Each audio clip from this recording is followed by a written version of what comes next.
area CV Tirta Gemilang Jaya, di mana di sini terdapat produksi air demineral dalam bentuk kemasan, baik kemasan gelas maupun kemasan galon yang siap diproduksi kemudian didistribusikan untuk diperjualbelikan kepada masyarakat umum. Dan lokasi kita sekarang ada di Kecamatan Batanghari, Lampung Timur. Ini kita berada di dalam ruang tangki untuk air, di mana ruang tangki air ini terdapat beberapa tangki-tangki utama, dan ini sedang melaksanakan proses pemasangan perangkat-perangkat IoT yang digunakan untuk proses monitoring dari kegiatan produksi air minum di CV Tirta Gemilang Jaya. Di sini terdapat tangki air baku, di mana nanti produksi air ketika diambil itu ditaruh di air baku sini. Kemudian dari tank ini dilakukan penyaringan sehingga berpindah ke dalam tangki air RO atau air kemasan yang akan siap diproduksi. Di sini terdapat perangkat-perangkat yang digunakan untuk proses penyaringan, yaitu filter, di mana filter ini akan memisahkan air dan mineral sehingga air yang didapatkan akan benar-benar murni, sehingga air tersebut disebut dengan air demineral. Ini adalah proses pemasangan beberapa sensor yang terpasang di CV Tirta Gemilang Jaya. Salah satunya adalah sensor flow meter yang di sini akan menghitung debit air yang masuk. Kemudian debit air juga akan dihitung dengan melakukan pemasangan flow meter pada air yang keluar atau air yang diproduksi setelah air masuk.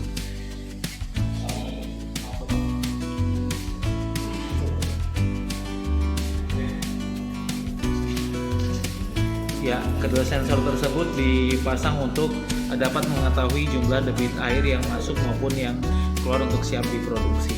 Sensor water level, di mana sensor ini akan terhubung dengan beberapa perangkat IoT yang dapat kita cek melalui perangkat handphone, sehingga akan termonitoring berapa rasio tingkat cairan, kedalaman level cairan, dan seterusnya. Dan kita juga dilengkapi dengan alarm pelengkap untuk melakukan monitoring dan pemberitahuan jika terjadi anomali terhadap data.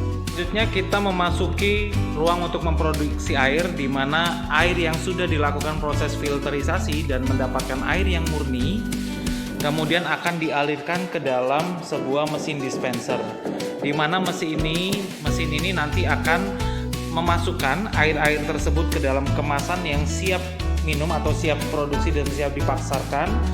Kemudian dari mesin ini juga akan menghasilkan beberapa gelas-gelas yang sudah siap pakai. Berikut juga dengan kemasan yang sudah ditutup dan sudah diseal dengan baik, sehingga keluar melalui celah yang dilakukan pengapakan selanjutnya oleh beberapa karyawan. Dan pengapakan tersebut dilakukan oleh beberapa warga atau masyarakat sekitar yang dipekerjakan di pabrik ini, yang kemudian siap untuk diperjualbelikan kepada masyarakat secara luas. Yang terkoneksi dengan mesin, maka keluarlah beberapa gelas yang sudah siap atau air minum dalam kemasan yang sudah siap, kemudian akan diletakkan dan dirapikan ke dalam box yang sudah diberi label dari CV Tirta Gemilang Jaya, yaitu BioTHeal. Kemudian selanjutnya box-box tersebut akan dibawa ke gudang. Di sini kita lihat terdapat beberapa kemasan galon. Kemudian box-box tersebut akan dibawa ke dalam gudang, di mana di dalam gudang sudah disediakan beberapa air minum dalam kemasan, air demineral BioTHeal yang selanjutnya siap didistribusikan kepada konsumen-konsumen serta masyarakat luas.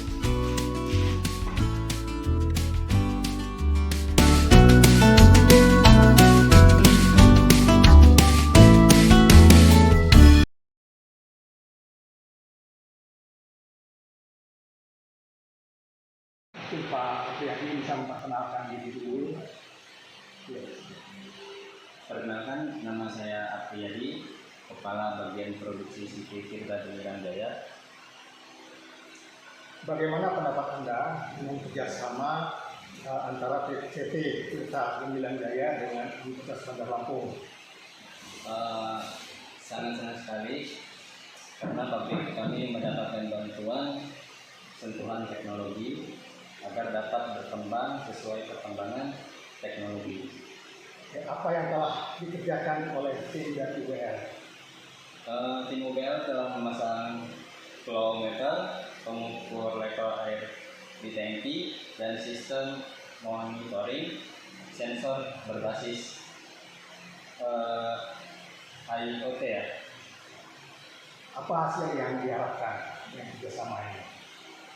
Kami mengharapkan dapat mengukur air yang digunakan dan air yang diproduksi sehingga produksi kami lebih efisien. Terima kasih Pak Ferry. Sama-sama.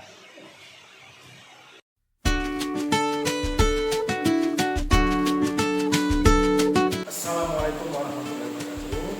Saya akan menjelaskan bagaimana cara penggunaan IoT platform yang ada di PT Tirta Gemilang Jaya. Pertama, kita masuk dahulu ke address website yang kami sediakan dari UBL.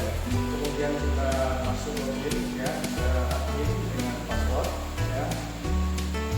Setelah itu kita akan langsung masuk ke dashboard daripada sistem IoT CP Tirta Gemilang Jaya. Di sini kita bisa melihat yang di dalam dashboard ini. Pertama adalah device yang kita gunakan itu ditunjukkan statistiknya dan data yang diinput ya setiap saat ini secara real time kita dapatkan datanya. Kemudian ada customer yaitu PT Tirta Gemilang ya. Kemudian kita lihat ada jumlah sensor yang kita pakai ya, ada 7 sensor. Kemudian ada menu yang sebelah kiri ini adalah device type ya, kita lihat. Jadi device type ini kita bisa menambahkan beberapa sensor yang ada di CP Tirta Gemilang Jaya ya. Kita tes saat ini. Misalkan kita tambahkan satu sensor yaitu pengukur water level ya, yaitu tugasnya yaitu mengukur ketinggian air yang ada di tangki. Kemudian ya, device itu bisa kita tambahkan, bisa kita kurangi. Jadi kalau kita ingin tambahkan beberapa buah device lagi bisa kita lakukan. Yang kedua ya dengan menu seperti ini ya. Lalu yang kedua adalah device group. Misalkan di CP Tirta Gemilang Jaya ini ingin menambahkan lagi alat ukur IoT yang lain, dia bisa menambah grup misalkan untuk AC, untuk ruangan depan ya, keamanan dan sebagainya. Dia bisa menambahkan device group dan setiap device group dia bisa mengisi device type. Kemudian di sini ada device master yaitu untuk mengelompokkan device yang ada ya. Misalkan di sini kita tuliskan kita mau menambahkan misalkan device master, kita bisa menambahkan. Jadi ada tulisan flow meter itu satu device master terdiri dari misalkan 2 buah sensor. Kita bisa menambahkan device master ya.